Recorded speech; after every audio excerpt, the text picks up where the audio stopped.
So I'm not even sure how I did that. So I have a reading goal of 100 books this year as someone who just got back into reading, and I read 11 books in January. So let's talk about them all, shall we? Now, first and foremost, oh, that's in the way. So I did actually get a Kindle for Christmas. Now, most of the books I read were on my Kindle, but I think we'll go through the physical books I read first, and then we'll go through the books I read on my Kindle. I technically finished this on February 2nd, but I started it in January, and I also just cannot wait another month to talk about this book, so we're talking about this book first. I've never been so confused when reading a book in my life. I know it's a part of a series. I've read book 1, I've read book 2, I even reread them 2 weeks before I read this, and I don't know. I think the author purposely did it so that you would have so many questions in lead up for book number 4. But I'm just feel like I need to reread it and annotate it because I'm just so confused. I've read so many recaps. I've spoken to my sister who's also read it, and like she's talking about characters that I don't even remember reading about. So I must have just been super confused. I get the preface of the story. I get what happened. I still think the book is good. It's just that there's a lot of subplots in this book that I got a little bit confused about, and also it took about 250 pages for me to actually be interested in continuing to read the book. So this is a part of a 3-book series. So book number 1 is Fourth Wing and book number 2 is Iron Flame. Fourth Wing I was absolutely obsessed with. It honestly got me back into reading when I first read it, which was over a year ago. Iron Flame was still good, definitely not as good as book 1, but this is just like, I get that I had to go in this direction. Like, I'm not saying the author did anything wrong because I don't think she did. It's just, now it's not like cute and vibey. I don't know how else to explain it. I'm gonna reread this at some point this year and annotate it, but till then, I'm living in confusion about this book. I don't even know. But I would definitely recommend reading Fourth Wing if you haven't. It does have some spice in it. Now I kind of just skip those bits. Some of the spice in Fourth Wing though you can't really skip because you kind of have to know what happens during those scenes. So tread carefully. Anyway, that was actually the 11th book I read. I'm not doing this in any order. These are just all the books I read in January. I can't be bothered to figure out which book I read when. I rated Onyx Storm 3 out of 5 stars, but I would probably lean towards 3.5 out of 5 stars. But next we have Nightbane, which is book number 2 of, I believe, a 4-book series. Book number 1's Lightlark. I think I read Lightlark early December, although I like kind of destroyed the book because the pages broke off and some of them fall out like that. So I'm not even sure how I did that. Now it's not in the right order. So Lilac wasn't too bad. It definitely isn't really my thing, but I was still keen to read book number 2 because usually with books like that, book number 1 is they have to set up the whole world, right? They have to introduce all these new characters, new setting, new plot. Like, I can understand when it can be a little bit slow and a little bit boring.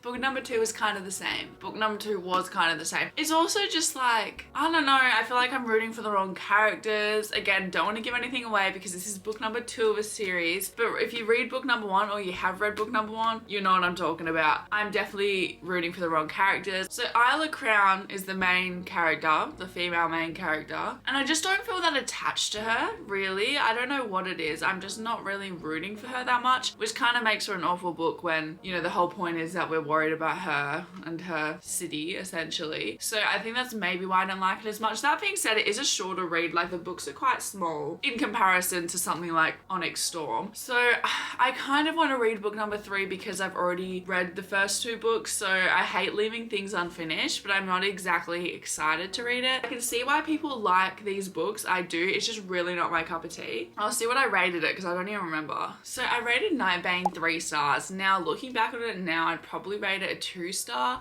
or 2.5 stars. But again, I guess that's how I felt as soon as I finished the book. I just think the more books you read, I feel like the more your reviews change, because now that I've read more books this month, I would put this down to a 2.5 stars, but because I hadn't read many books this month, when I rated this, it was a 3 stars. Does that make sense? I don't know. Moving on, the 3rd book I read for January is Collided, which is the 2nd book of a series, again, by Lauren Asher. Now, I'm actually reading Wrecked at the moment, which is the 3rd book of the series, but I obviously won't talk about that about today. Now, with books like this series in particular, you don't necessarily have to read the series for it to make sense. Some of the plot points do talk about the other characters in the first series, but you don't really need to know what happened with them in book one for it to make sense in the book. You might just be a little bit confused as to why they're highlighting these other characters that aren't main characters. Other than that, honestly, I love a good Lauren Asher book. I do have book one somewhere, but I can't find it. I don't know where I put it. Lauren Asher is just so easy to read. I just zoom through these books like crazy. That's why I'm actually reading this book at the moment, because I just needed a break from such heavy books, because fantasy, you really have to concentrate and you really have to be in the mood to get into them, I find. Whereas just a silly little romance, it's just so easy to follow. Now you are following two characters. One is Sophie, one is Liam. I would say the main character is obviously Sophie, because you're just essentially following her because her dad works in the F1 field. So she gets to go for a season with him, and that's when she meets Liam and the other characters. And you know, you can basically figure out what happens from there. But I honestly would always recommend a Lauren Asher book. That being said, there is a lot of spice out. I actually don't really like spice that much. Despite what it seems like, I do not. It's just a lot of the books that are in the adult genre do unfortunately have it. But I think her writing's just really, really good that I can kind of just skip through those parts and still enjoy the book. That being said, this book is essentially Sophie has a list that she's made. You can pretty much put two and two together. So it is probably a little bit more spicy than some of her other books, but I don't think it's necessarily like, you could definitely just skip the spice like I do. I like kind of just skim read it really quick. But if you like spice, you definitely like Lauren Asher's books, but you can also skip through it without really missing any main plot points really. But yes, rated, I don't even know what I rated this one. I want to say I rated it 3.5, but I can't remember. Oh, I rated this 4 stars, and honestly that's fair. I think that's a good rating. Fourth book that I read in January is A Fire in the Sky by Sophie Jordan. Now, this book was a little interesting. I will say it takes a while for it to build up to anything, and by the time it does, the book's done. I'm pretty sure this is supposed to be a duology, but the second book I don't think has a release date yet. It's a quick read. I think it's like 300 and something pages. Yeah, it's 321 pages. I think I read it in one day because I just wanted to get to the exciting point, and then by the time you do, the book's pretty much done. I will say it's pretty well written. Again, it does have spice. I wasn't really the biggest fan of the spice in this book. It is essential kind of for the plot, for the main half of the book, but I just didn't like it very much. But the writing style is good. I did enjoy the actual plot, just without the spice would have been good. I rated this 3 out of 5 stars, which I think is a pretty fair rating. It's not a bad book. I do like the preface, and it's dragons, and I love a good dragon moment. It's just, I wish maybe the book was a bit longer, so maybe something else happened, or I wish the build-up wasn't so long because not really that much happens, I guess. It's kind of hard to explain because it is high stakes. It just doesn't really feel like it, but the writing style is still really good. So it's kind of hard for me to explain how I'm feeling about this book. I would say if the spice isn't gonna bother you, read it, but I didn't really like it that much. But the plot line was good. Is this book number 5? Is The Ski Trip by Sarah Clarke. Now, you're essentially following this main character who her dad passed away in a climbing accident. She has this best friend that she had growing up, and they kind of disconnected. They did reconnect a few years later, but they weren't really the same level of closeness. Anyway, she shows up to her house one night essentially saying that her husband died in a ski accident. So could she go with her to the mountains where it happened, because they need to deal with the police and whatnot, and like the friend group that was there with him. So she agrees and they go. I honestly, looking back at the book now, I did not enjoy it that much. Sarah Clarke's writing is really, really good. I do really like the way that she wrote this, I do. It's just, when you find out what happened and the reason it did happen, I think it's not very good. It's not an exciting plot, you know what I mean? When it happened, you're so just like, oh, really? Like, are you serious? There is like a plot twist in there, which I think that plot twist is really, really good. And I do think her writing style is amazing. Maybe I just need to try another one of her books, because this one just was not doing it for me. I was really excited until I think the last like 100 pages, and then I was like, okay, this is getting a bit silly. It was still a fun, easy read. It was just the end plot was a bit disappointing, I suppose. You know, it jumps into it pretty quickly as well, so you can get through this book pretty quickly. I think I read it again in like one day. You know, I was kind of excited for more to happen and it just kind of didn't. I rated this a 3 out of 5 stars. I would honestly probably change that to a 2.5 out of 5 stars. It was okay, the writing was good, but the actual plot is kind of meh. That is it for all the physical books I read. So now let's move on to my Kindle. Now I haven't been reading as many books on my Kindle the past couple weeks because I've been trying to get through my physical books, but buying a Kindle has absolutely changed the game. I love it. The first ebook I read in January is Promised in Blood by Sadie Kincaid. I don't know how to say that. Now that is, again, book 2 of a series. Way too spicy, way too spicy. I don't know what I was expecting, but it was not this. But because I already read book 1, I wanted to see where book 2 would go. All I'm gonna say is 3 vampires and 1 main character female, and I'm not my thing at all. I wanted to keep reading because the actual storyline was really cool, and basically there's something going on with the MC's blood that the vampires are really interested in, and then you go down this road of finding out why that is and who her parents were, and it is actually a really cool storyline. Just way too spicy for me. Way too.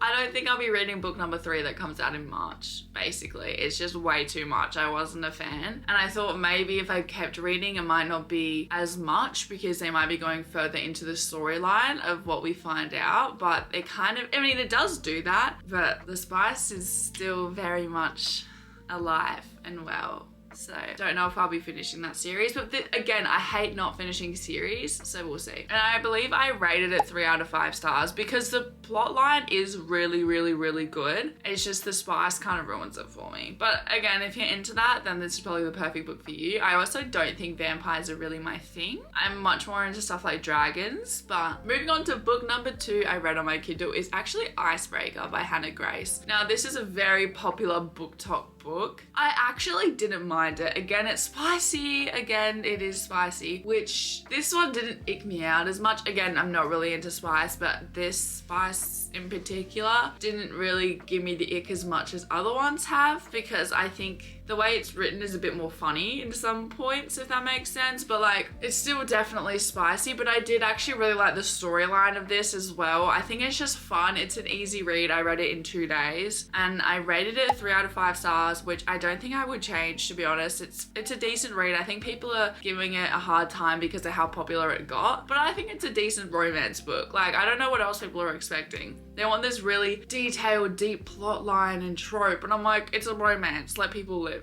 You know what I mean? So yeah, probably 3 out of 5 stars. I think I would keep it at 3 out of 5 stars. It's just a fun, easy read. This next book is where an addiction starts. Okay, Zodiac Academy, The Awakening by Carolyn Peckham and Susanne Valenti.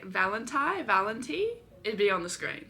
Guys, so I don't know how this book series works. Actually, I know there's 12 books in the main series that I'm reading at the moment, but I know there's prequels, and I think there's like, I don't know, I think you can read it from other people's point of views and stuff. I know there's a lot of books in it. I'm just gonna stick to the 12 because otherwise it's gonna get confusing for me, and I find it really hard to read prequels after I've already read the book. You know what I mean? I don't like going back in time. I want to know what's happening from that point, not going back again. This book, basically you're following these 2 main character females that are twins.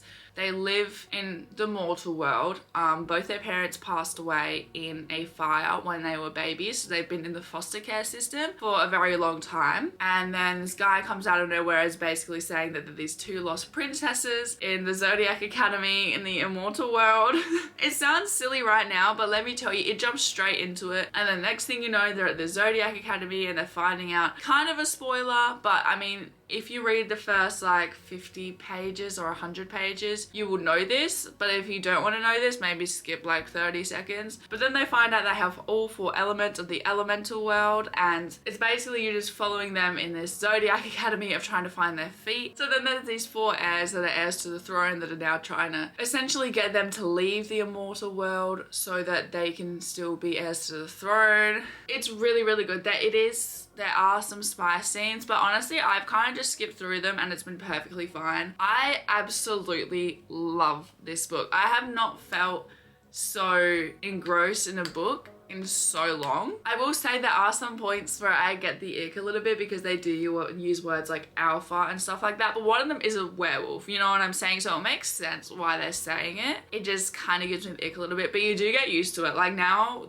I'm on book 5, right? So now I'm a bit more used to the terminology like that, but when I first read it, it did give me a bit of the icky. Now let me see what I rated the first book because I actually don't remember. So I did actually rate The Awakening 3 out of 5 stars. If I could do 0.5 star ratings on Goodreads, it would be a 3.5 stars. The only reason I think I gave it a 3 stars was because, as I said, some of the terminology kind of gave me the ick a little bit, but as you go deeper into the series, it didn't bother me as much. So moving on, we then go to book number 2 of the Zodiac Academy series, which is Ruthless. I rated this one 4 out of 5 stars. So I actually sped through that one like no other. I think I finished it in 2 days. I don't know how many pages it is. It's 475 pages, which isn't too long compared to some of the other books because I am reading book 5 at the moment and I think there's like 800 pages. Now again, so good, so good. I have heard that people say it drags a little bit and I can definitely see that happening, but as of right now I'm absolutely obsessed with it. Now for the next 2 of the Zodiac Academy books, I don't want to say anything about it because obviously I don't want to spoil anything, so I'm just gonna give you guys what I rated them and if I still believe that rating to be true. So the next book of the series is The Reckoning and I rated that 4 out of 5 stars and I will still stick by that it's 4 out of 5 stars. Also, I should probably say this, I have never rated a book 5 stars before and I don't know why. I just feel like when you read a book you'll know